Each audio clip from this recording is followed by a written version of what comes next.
of dollars, and they participate. They're now building plants. Honda is building plants, and they're all, every car company from all over the world virtually is building plants now in the United States because they don't want to pay the tariffs. So there's never been anything quite like it. It's been amazing. So we're taking in, think of it, hundreds of billions. Next year it'll be $1 trillion or more. But we're taking in all this money, at the same time protecting our country, and we're respected again. They actually respect us. And they made the deals. I mean, they respect us, but they pay us, as an example, Japan, $650 billion, South Korea, $350 billion, European Union, $950 billion, and they are building plants now in the United States because they don't want to pay tariffs. So this is one of the biggest things economically that's never happened. Nobody's ever seen anything like it. And over the next couple of years, I think we'll substantially be cutting, and maybe cutting out completely, but we'll be cutting income tax. Could be almost completely cutting it because the money we're taking in is going to be so large. And yet, other countries who have been ripping us off for many, many years they've just been ripping us to shreds. China would take in $600, $700 billion a year, rebuild their military. And now we have a fair deal with China. We just met with President Xi. We have a great relationship. We have a fair deal. We take in a lot of money in the form of tariffs. But so many, even our friends, I mean, European Union, they're our friends. Japan, they're our friends. South Korea is our friends. They're now paying us hundreds of billions of dollars, and they're also paying tariffs to come in. We're not paying tariffs to go in there, by the way. They're paying tariffs, but we're not. So that's a total reversal. But we are benefiting like they used to benefit against us, but we're benefiting even more. So I just want to thank everybody for making all of this possible. Without you, we don't have any defense, and boy, do we have defense. We have the strongest military anywhere in the world. We make, as I said, the best equipment, but we have, more importantly, we have the strongest military anywhere in the world, and you saw that with Iran, with those beautiful B-2 bombers. They totally obliterated the potential nuclear supply of Iran, and they did it in the dark of night with no moon, no light, no nothing. Early in the morning, they attacked. You couldn't see a thing, and every single bomb hit its mark. Every single bomb. The Atomic Energy Commission said it was total obliteration. Remember when some of the fake news tried to say, well, maybe it wasn't as bad. Well, it was much worse than anybody thought. And I want to thank those pilots and all of the mechanics and all of the people that serviced and worked on the B-2 bombers. We just ordered a lot more of them. And the reason we did is they were totally incredible, totally invisible. They were stealth. Nobody saw them. They knew they were coming, but they couldn't see them. And they dropped the bomb, and then one of the pilots, commander, said, skedaddle. Let's get the hell out of here. But they dropped those bombs, and they loved doing it. They were so honored. They said to me when they came to I invited them all to the Oval Office, including the people that take care of the machines, because, they flew 37 hours both ways, 37 hours, and there wasn't a sputter from an engine. There wasn't a broken screw. There wasn't a problem. There wasn't a chipped piece of paint. It was a flawless mission. I want to thank General Raisin Kane for that and Pete Hegseth for that. But it was an unbelievable event. We have a country that's so respected again. But when the pilots came to see me, and I gave them a medal, all of them, there were a lot of handsome people. They looked like Tom Cruise, actually. It was very good casting. But I like Tom Cruise, the last of our movie stars, probably. But although we're honoring Sylvester Stallone a little while at the Kennedy Center, so I'm going to put him in that same category. We have Sylvester Stallone and Tom Cruise. But I will tell you that they said for 22 years, sir, our predecessors and us wanted to make this attack. 22 years they wanted to make this attack. And they practiced it 3 times a year for 22 years, and no president gave them the approval to do it until you came along, sir. We want to thank you. I said, did you really enjoy it? They said, sir, we loved it. We loved it. And these are brave men. These are from a different place than some of the people I know who aren't courageous. We have a lot of people that aren't courageous. These people were amazing in the job they did. So with that, I'm going to ask Lieutenant Colonel Charlie Rockwood, who's a highly respected young man, to speak to you. And if you have any questions, I'll answer them. Unlike Biden, he didn't take questions. But I take all the questions you want. You can ask me any damn question you want. And then we go and have a great Thanksgiving, because I don't know about you. You probably had your dinner already, but I didn't. And I know exactly what I'm going to have. Turkey, okay? I believe it's turkey. So, Lieutenant Colonel, if you would, you take over. Go ahead. Yes, sir. We're going to pass it over to Major General David Gardner from the United States Army. Happy Thanksgiving, President Trump. This is Major General Dave Gardner, the commander of the 101st Airborne Division and your Joint Task Force Southern Border. That's right. I appreciate you saying I was tough. Everyone cheered. I assume that means they agreed with you. We are headquartered in Arizona. The service members with me today represent over 10,000 deployed along the 2,000 miles of our border from San Diego to the Gulf of America.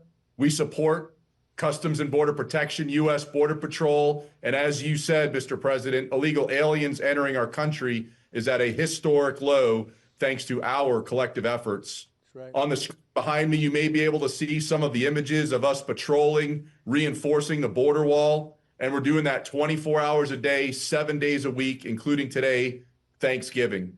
Our soldiers, Marines, sailors, airmen, guardians, and Coast Guardsmen were able to have fantastic Thanksgiving meals and engage in traditional football games against each other. We're doing well. We all appreciate you taking some time from your family to speak with us today. And thank you for your support, Mr. President, and happy Thanksgiving.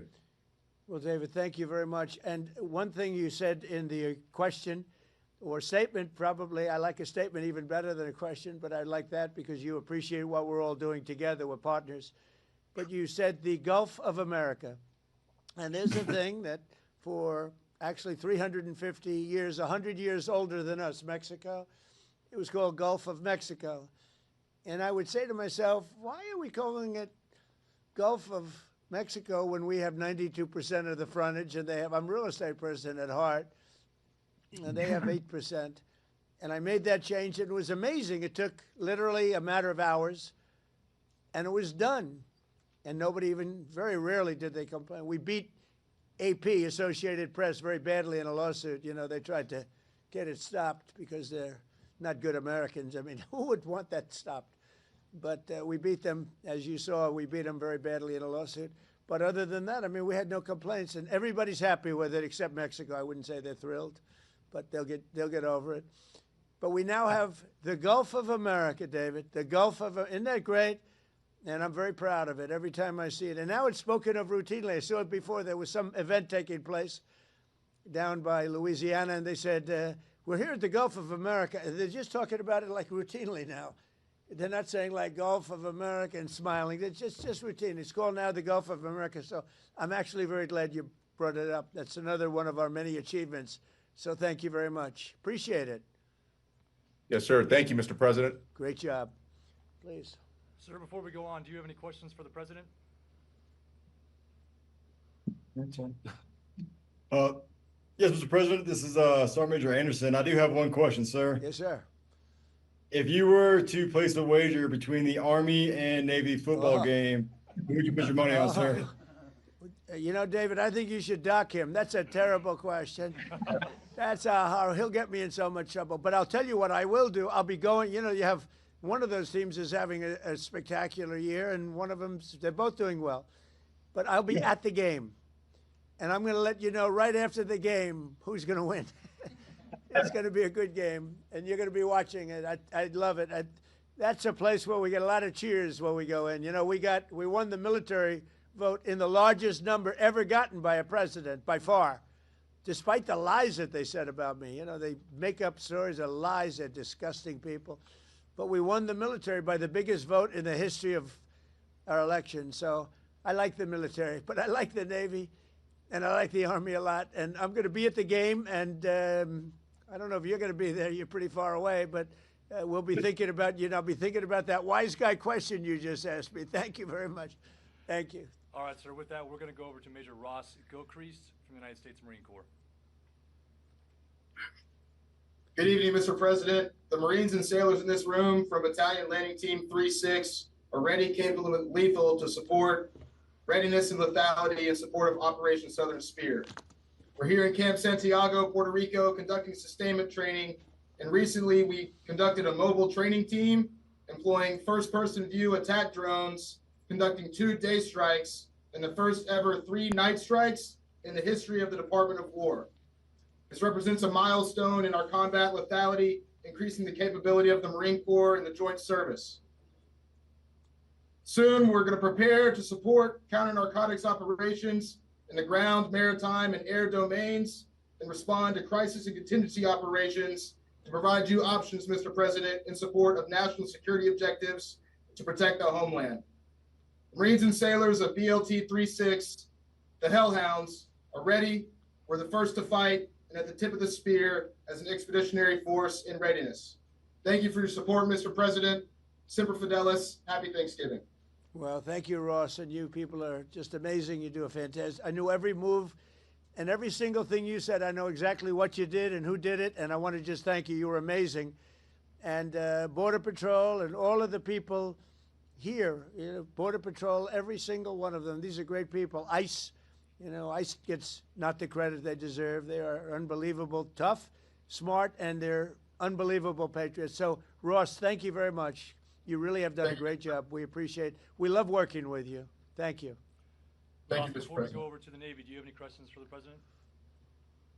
Anybody have any questions? Good afternoon, sir. The only proper response to the Colonel from Fort Huachuca is "Go Navy, beat Army."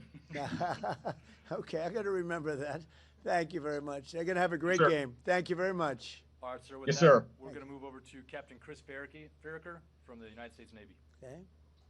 Yes, sir. Sir, on board here, Iwo Jima, proud commander of the U.S. Iwo Jima Amphibious Readiness Group, along with the 22nd MEU Expeditionary. You already met my one brother from Central Casting, Colonel Tom Trimble, and my other brother is Colonel Rick Shooter Haley.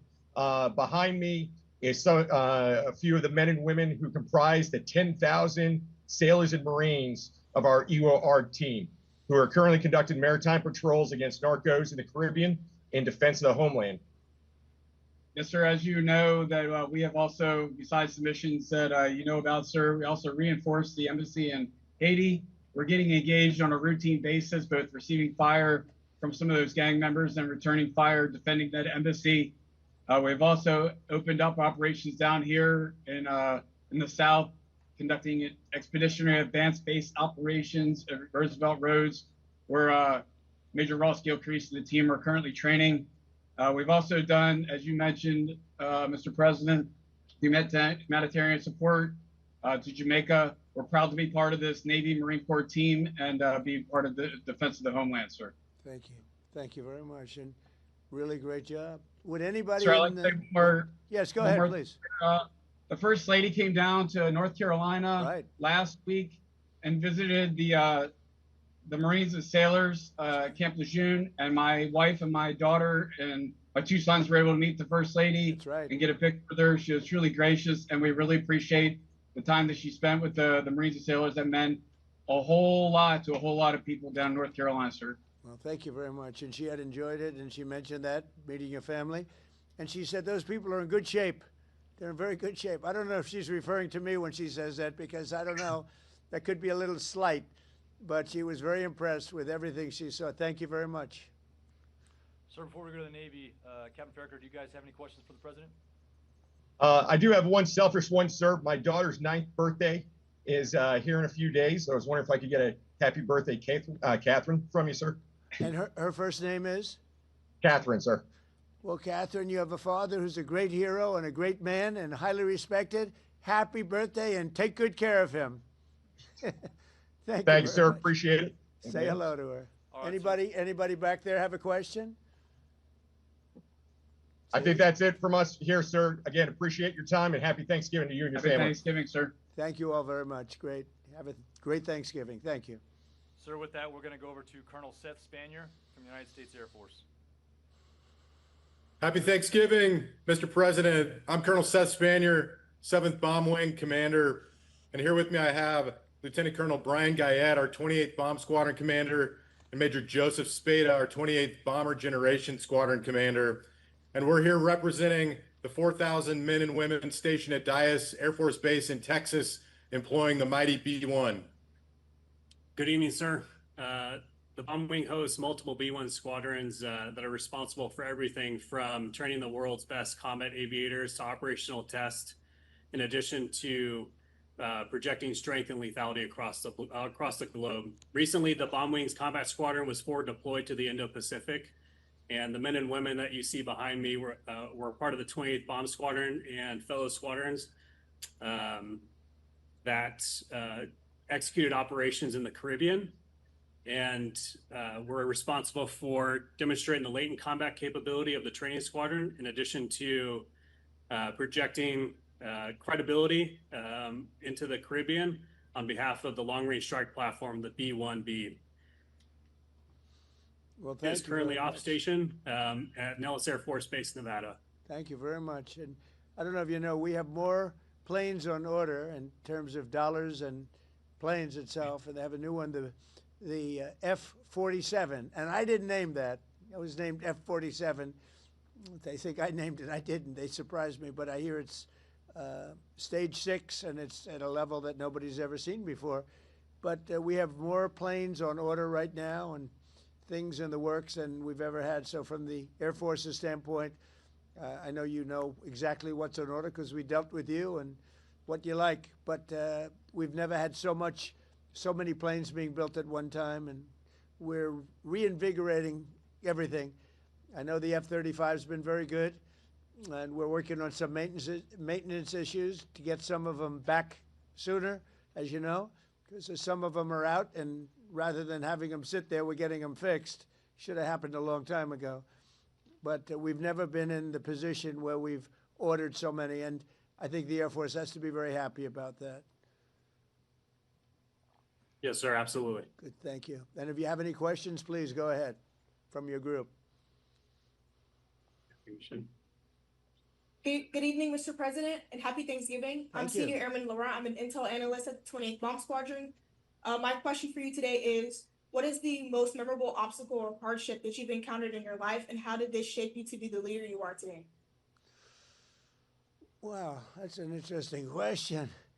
But I'll tell you, in terms of obstacles, would be the weaponization of government by the previous administration. That was probably the biggest obstacle. I won by a lot. I ran a second time, I won by a lot. And I ran a third time, and it was too big to rig. But the biggest was that. They went after a lot of great Americans. I was one of them. And I would say weaponization by my opponent was a disgrace to our nation. And I would say it was the most difficult time. And we won. And now today I'm in Florida, but generally I'm in the White House, I'm in the Oval Office. So I look around and say, oh, well, couldn't have been that bad, but it was. It was a disgrace to our nation, and it should never be allowed to happen again, and it's being looked at very strongly. But it's a very interesting question. I don't know that anybody's ever asked me the question that way, but if you did, I would say it was the weaponization and illegal weaponization that they used where our government attacked the president and the former president of the United States of America. And I was fighting for you, not just for myself. I was fighting for you. I was fighting for everyone that I'm looking, all of those incredible patriots that I'm looking at, but the millions of people that are listening right now and the hundreds of millions of people in our country. And we fought and we won, but they're bad people. So thank you. That's a great question. Thank you very much.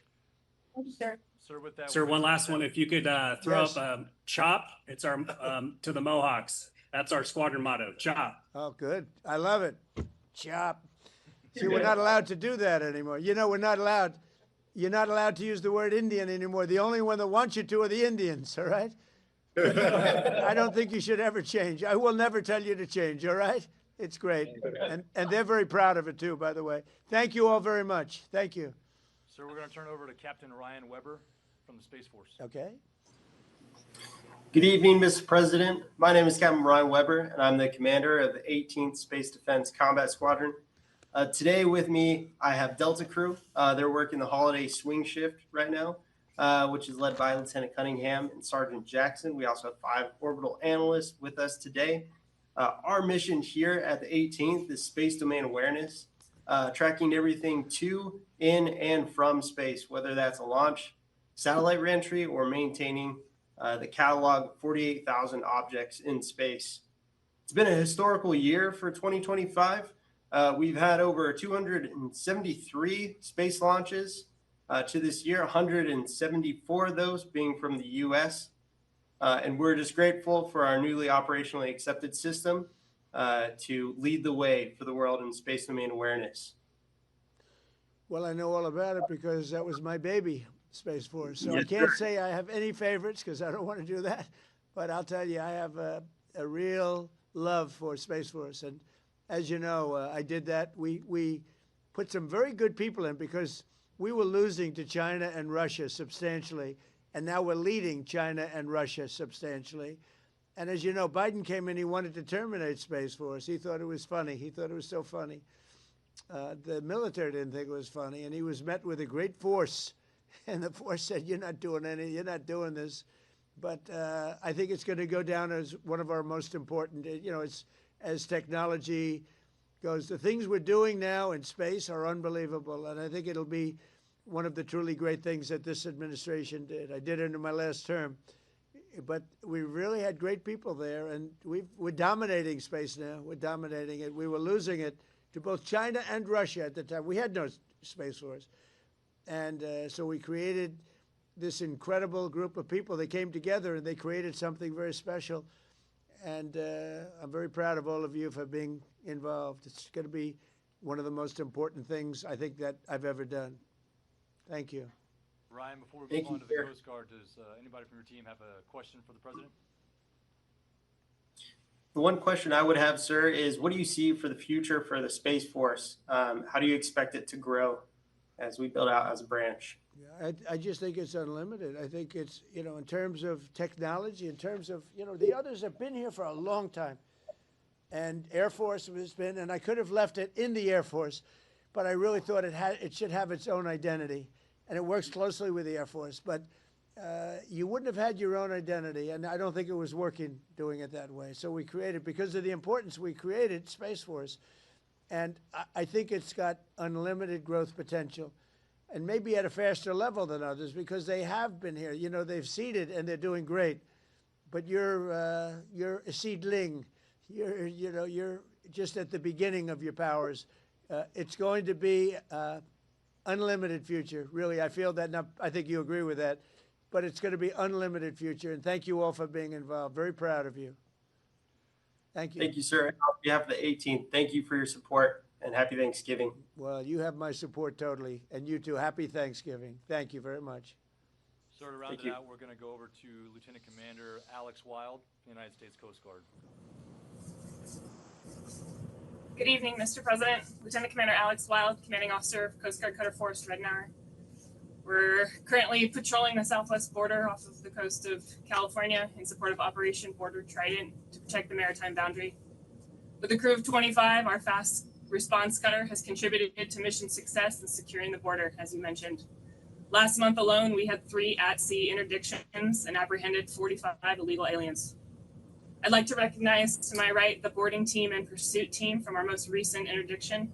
To my right, Lieutenant Junior Grade Fuller, Bosun Mate First Class Garcia Cosby, Electrician's Mate First Class Areza, Bosun's Mate Third Class Gerhards, and Machinery Technician Second Class Simano.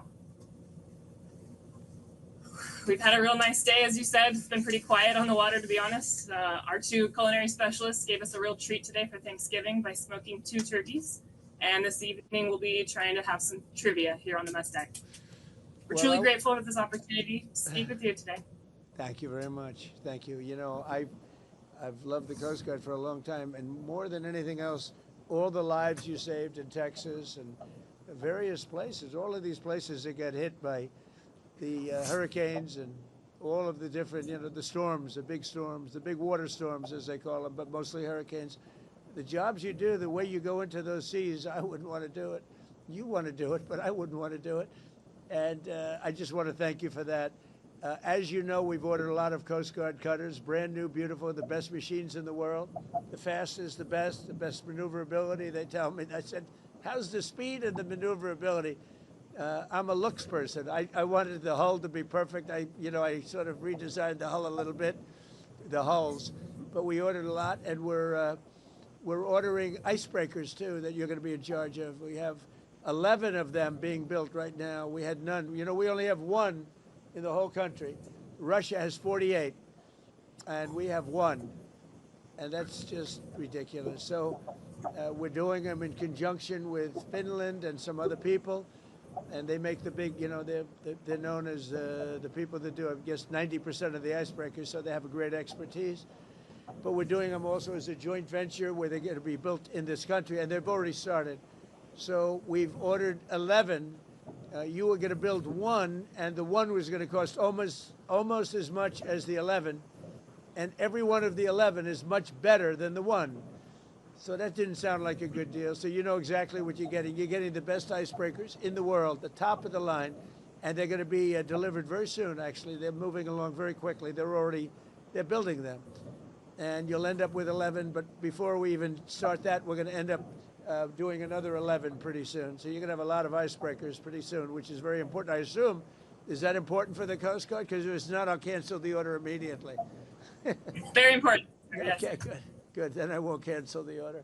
That's good. You're going to have the best icebreakers there are, so it's really great. Very important to us. Thank you. Any other questions? Yes, Mr. President. Yes. I'm Petty Officer Riza. First question is, what is your true golf handicap, not according to fake news? And are you and President Biden going to play that golf match? I'd love to. I mean, I've invited him, but he doesn't want to show up. Look, I know a lot about golf. I've won 38 club championships, and I don't get to practice much. I won one last year. I won a club championship at a big club, beating a 27-year-old kid. I said, I'm decades older than you, but I said, the fairway doesn't know how old you are as you walk up the middle, and he's in the rough. And I've been a good golfer over the years. When you win, club championships are our majors. You know that. Most people can't play in them. They won't. We're talking about no strokes or anything else. So I'm a very low handicap, and I've won 38 of them legitimately, everyone legitimately. It has to be legitimate because you have a lot of people following you during club championships, as you know. So I guess I'm very, I got to be right around scratch or better. I beat a +3. That's 3 better, 3 below par. If you look at it for those that don't know. In the finals of the club championship last year with all I was going through and with no practice. So I'm a good golfer. Yeah, I would have to say that. I want to be honest. I have to be honest. I played with Bryson DeChambeau on his show, the Breaking 50, and we had a good time. But a lot of people thought that was a great ratings hit, and we had a lot of fun. But golf is great. It's sort of a microcosm of life, and you have a lot of people talk, but they can't play. Like Biden. Biden can't hit a ball 30 yards. I'm telling you. I looked at his swing. He cannot hit a ball 30 yards. He said he was a 6 handicap. He said that was the only thing that made me angry during the debate with him. He said he was a 6. I said, you're not a 6. And he said, well, I'm an 8. I said, that was quick. I picked up 2. But he's not 100. He's not 100. So, but it's a great game, and I hope you guys get to play a little bit of it. But frankly, I'm more excited about the icebreakers, if you want to know the truth. So anyway, I want to thank you all. Great job. Coast Guard, great job. We're proud of you. You're going to have the best equipment in the world, and it's coming rapidly. Thank you very much. Thank you. Thank you for support, President. So that concludes the presentations. If you have any closing remarks, that'll be it. Well, I do have closing remarks. I just want to say how proud I am. You look at the people that we just dealt with. These are the top people in our country. These are just beautiful people inside and out. They're brave. They're smart. They're brilliant. And I just want to say it's an honor to be with you. It's an honor to be working with you. We have the strongest country we've ever had. We make the best equipment in the world. We have the best military in the world. Nobody can even come close, and everybody knows it, and they respect us now again. A year ago, 2 years ago, 4 years ago, 3 years ago, they didn't respect us at all. They laughed at us. Nobody's laughing anymore. So I just want to thank you all very much. I'm very proud of you. Thank you. Thank you. Thank you very much. Okay. We can cut that then. We can cut that. Hello. Hello, good to see you. Thank you so much. Happy Thanksgiving. Thank you. You too. A question about this tragic shooting in Washington, D.C. U.S. officials say that the suspect worked very closely with the CIA in Afghanistan for years, that he was vetted, and the vetting came up clean. He went cuckoo. I mean, he went nuts. And that happens too. It happens too often with these people. You see them. But look, this is how they come in. This is how they're standing on top of each other, and that's an airplane. There was no vetting or anything. They came in unvetted. And we have a lot of others in this country. We're going to get them out. But they go cuckoo. Something happens to them. Your DOJ IG just reported this year that there was thorough vetting by DHS and by the FBI of these Afghans who were brought into the U.S. So why do you blame the Biden administration? Because they let them in. Are you stupid? Are you a stupid person? Because they came on a plane along with thousands of other people that shouldn't be here, and you're just asking questions because you're a stupid person. And there's a law passed that it's almost impossible not to get them out. You can't get them out once they come in. And they came in, and they were unvetted, they were unchecked, there were many of them, and they came in on big planes, and it was disgraceful. And if you look, you'll see there was a law passed. It makes it almost impossible not to let them in, not to certify them, so to speak, once they come in. And they came in, and they shouldn't have come in. And frankly, the whole thing was a mess. The whole Afghanistan situation was a mess. It should have never taken place. If we're going to go out, and we would have gone out because I had everybody ready to go, we were going to go out with strength and dignity and precision, and we would have left from Bagram, and we would have kept Bagram, by the way, because of its very close relationship to China and where they make their missiles. But when you let the people come in by the thousands and thousands and thousands, they made a terrible mistake. But they were incompetent, yeah. Yeah, Mr. President, thank you for having us here tonight. Have you spoken with Sarah and Andrew's family? We have a call in a little while, actually, right after this. Do you plan to... Well, the family is devastated, as you can imagine. But we have spoken. I mean, my people have spoken with the family. We'll be speaking tonight or tomorrow. You have to give them a little. They just found out about their daughter. You know, you can't just call 2 seconds later. Yeah, of course. It's a very, very tough situation. Obviously. She was so outstanding. I mean, I just heard outstanding in every single way. It's in the early stages, obviously, but do you plan to attend Sarah's funeral? I haven't thought about it yet, but it certainly is something I could conceive of. I love West Virginia. You know, I won West Virginia by one of the biggest margins of any president anywhere. And it's, you know, these are great people. I love the people of West Virginia. I love the people of our country. But I haven't given it any thought, but it sounds like something I could do, yeah. It's very raw. Yeah, of course. The suspect does have a wife and 5 children who live in Washington. Do you plan to deport them? The suspect has? The suspect? Well, we're looking at that right now. We're looking at the whole situation with family. It's a tragic situation. Yeah, Jeff? Mr. President, are there any changes you want to make to improve safety for National Guardsmen who are being sent into these cities? No, just I want to have more.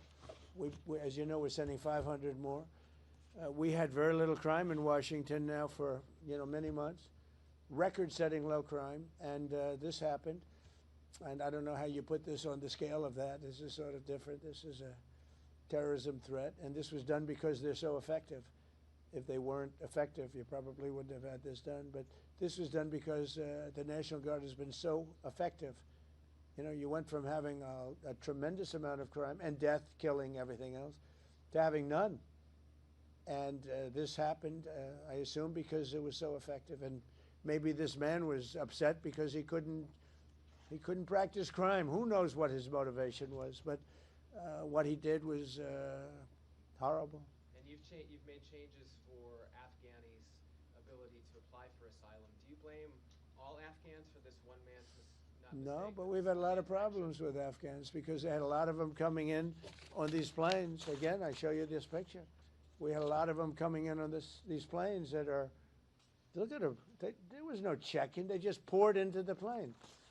And many of these people are criminals. Many of these people are people that shouldn't be here. And many of them have been gotten out. I mean, we've gotten out a lot of the people that, you know, we've taken a lot of them out of here. But they came in, legally, right? Yeah, I know, this the old story. Many are wonderful, yeah, I'm sure. I said many are here legally, though. what should they think in terms of their prospects? Well, they can't be happy, okay? They can't be happy because what's taking place between that, if you look at Somalia, they're taking over Minnesota, and we got a lot of problems with the gangs, with all of the things taking place in Minnesota. We have an incompetent governor, we have a dope governor. They can't be happy about what's going on. And if you talk about the Afghans, there's a problem because so many bad ones came in on the planes. They just walked in. Whoever the strongest people were physically in a way, but whoever the strongest, they got on the planes. There was no checking. They just swamped the planes. They took off. We had no idea who they were. Yeah, do you want to ask a question behind? Me? Hi, sir. Happy Sure. Thanksgiving. Hi. What do the Somalians have to do with this Afghan guy who shot the national? Nothing, but Somalians have caused a lot of trouble. They're ripping us off for a lot of money. There's a tremendous amount of money going back to Somalia. What the hell are we paying money to Somalia for? But they're ripping off our country at a level that few people have been able to see before. That's about the only thing. You talk about competence. We have Ilhan Omar, who does nothing but complain about our country and our Constitution. And she comes from a country with practically no country. It's devastated, it's crime-ridden, it's a mess, it's a disgrace. And we took their people at a tremendous, we're not taking their people anymore. We're not taking their people. And we're getting a lot of their people out because they're nothing but trouble. Okay, thank you very much, everybody. Go ahead. I have a question about this asylum claim that is being floated. Of course, you just detailed that this suspect was flown in under the Biden administration. Yeah. But was he granted asylum under your administration? When it comes to asylum, when they're flown in, it's very hard to get them out. No matter how you want to do it, it's very hard to get them out. But we're going to be getting them all out now. Thank you very much. Thank you. Mr. President. Thank you, sir. Here, take that picture if you want it, press. Mr. President, what are you most thankful for this Thanksgiving? The fact that America's great again. We've made America great again. America was a dead country. We've made America great again. Here you go. Got it? Thank you, Mr. President. Happy Thanksgiving.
Happy Thanksgiving, President Trump. This is Major General Dave Gardner, the commander of the 101st Airborne Division and your Joint Task Force Southern Border. That's right. I appreciate you saying I was tough. Everyone cheered. I assume that means they agreed with you.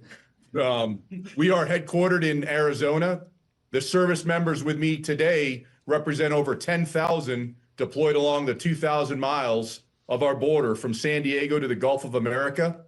We support Customs and Border Protection, U.S. Border Patrol, and as you said, Mr. President, illegal aliens entering our country is at a historic low thanks to our collective efforts. That's right. On the screen behind me, you may be able to see some of the images of us patrolling, reinforcing the border wall, and we're doing that 24 hours a day, 7 days a week, including today, Thanksgiving.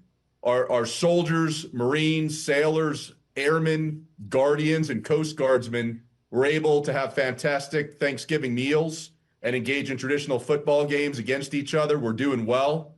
We all appreciate you taking some time from your family to speak with us today. And thank you for your support, Mr. President, and happy Thanksgiving. Well, David, thank you very much. And one thing you said in the question or statement, probably, I like a statement even better than a question, but I like that because you appreciate what we're all doing together. We're partners. But you said the Gulf of America. And there's a thing that for actually 350 years, 100 years older than us, Mexico. It was called Gulf of Mexico. And I would say to myself, why are we calling it Gulf of Mexico when we have 92% of the frontage and they have, I'm a real estate person at heart, and they have 8%. And I made that change, and it was amazing. It took literally a matter of hours, and it was done. And nobody even, very rarely did they complain. We beat AP, Associated Press, very badly in a lawsuit. You know, they tried to get it stopped because they're not good Americans. I mean, who would want that stopped?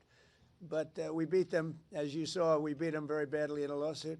But other than that, I mean, we had no complaints, and everybody's happy with it except Mexico. I wouldn't say they're thrilled, but they'll get over it. But we now have the Gulf of America, David. The Gulf of, isn't that great?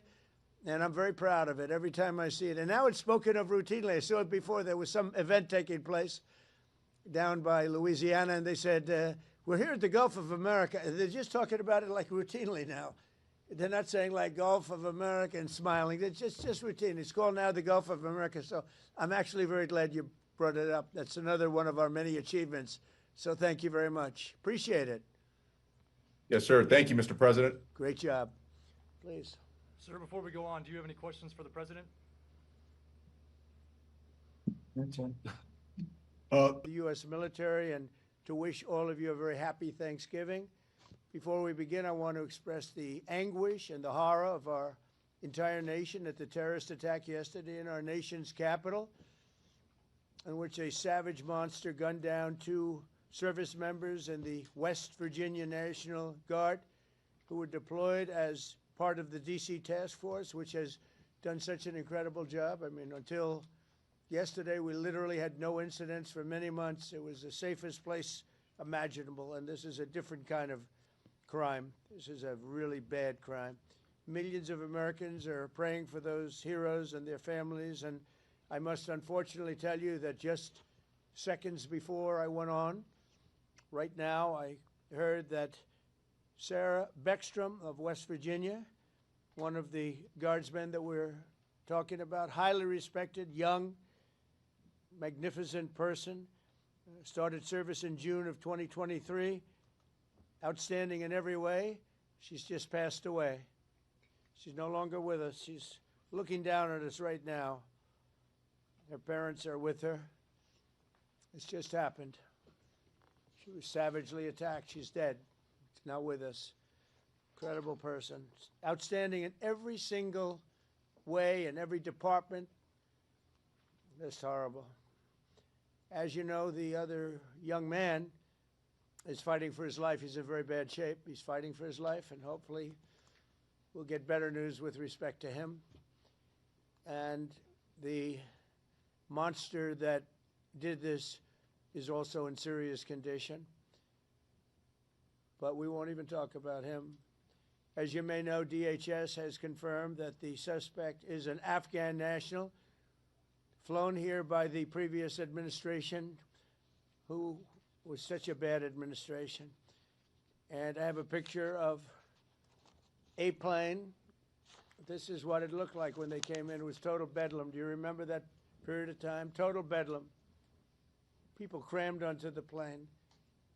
And the toughest, meanest, most capable physically got on the plane, not the people that we were looking for or that they wanted to bring in. Here's a picture for you. Just take a look at that plane.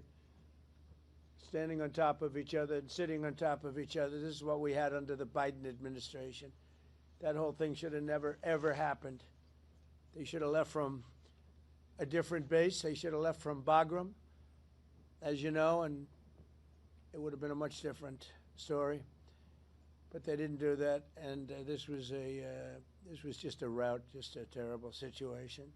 This heinous atrocity reminds us that we have no greater national security priority than ensuring that we have full control over the people that enter and remain in our country.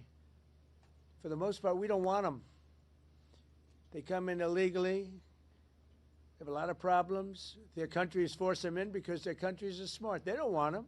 Let's give them to the Americans to take care of. They come out of jails in many cases, mental institutions, they're gang members, they're drug dealers.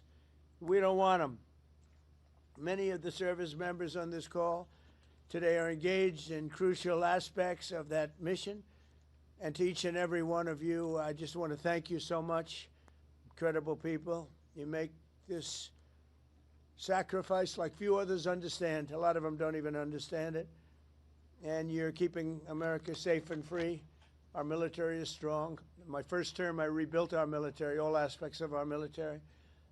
And in Afghanistan, we actually gave up a big chunk, but relatively, as much as it seemed like it's small compared to what we bought and to what we have and to what we're buying. We're spending over $1 trillion this year on our military. We have a military, the best in the world. We make the best equipment in the world. And we have the best people in the world. So joining us this evening are 6 units deployed across our hemisphere, representing every branch of the United States Armed Forces. First, I want to thank the members of Army's legendary 101st Airborne Division. You know, I've heard about that since I was a little boy.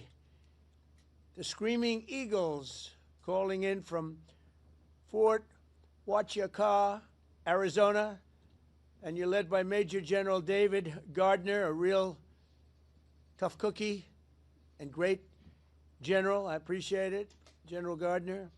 The 101st has done an outstanding job leading the task force, joint task force at our southern border.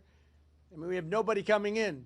They're not coming in. Under Biden, they were coming in by the millions. Now we have nobody coming in. We have a strong border. Nobody talks about it anymore.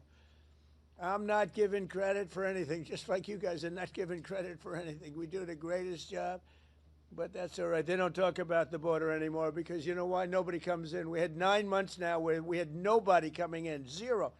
And this is being fed. This is the people that do this they tend to be on the left. They'd love to say millions of people came in through Trump, and they actually said nobody came. Even I find that hard to believe, but they literally are saying nobody came in. And I hope people appreciate the job that you've done and the job that we've all done. But we're stopping the invasion of our country. We stopped it cold. And if you remember, Biden said, I need new legislation. You didn't need legislation. I didn't get legislation. What you needed was a new president. So with your help, we now have the most secure border in American history. It's the single most secure border in American history. So I just want to thank you. And the 101st, I want to thank you very much. The job you've done is amazing, working with all of our great people. We also have the men and women of the U.S. Navy serving as part of the Iwo Jima Amphibious Ready Group under Captain Christopher Farraker. And they're on board the USS Iwo Jima in the Caribbean Sea. Working right by their side are members of the 22nd Marine Expeditionary Unit led by Colonel Tom Trimble. Thank you very much. I think you waved to me because I can see you then. Let's see. There you are, handsome people. They're beautiful looking people. Thank you. Like Central Cat, I could put you in a movie right this second, and the three of you, and I think we'd have a top grossing movie. You don't have people like you in Hollywood. Part of the 22nd MEU is also serving in Puerto Rico, the 3rd Battalion, 6 Marines, Devil Dogs, led by Major Ross Gilchrist. Where is Major? Where are you? Hello, Major. Another central. Is everybody central casting? It's like they're all handsome, tough guys. I don't know what's going on here. But the Navy Marine Corps team is currently helping to defend our country, protect our interests, and literally decimate terrorists. A job you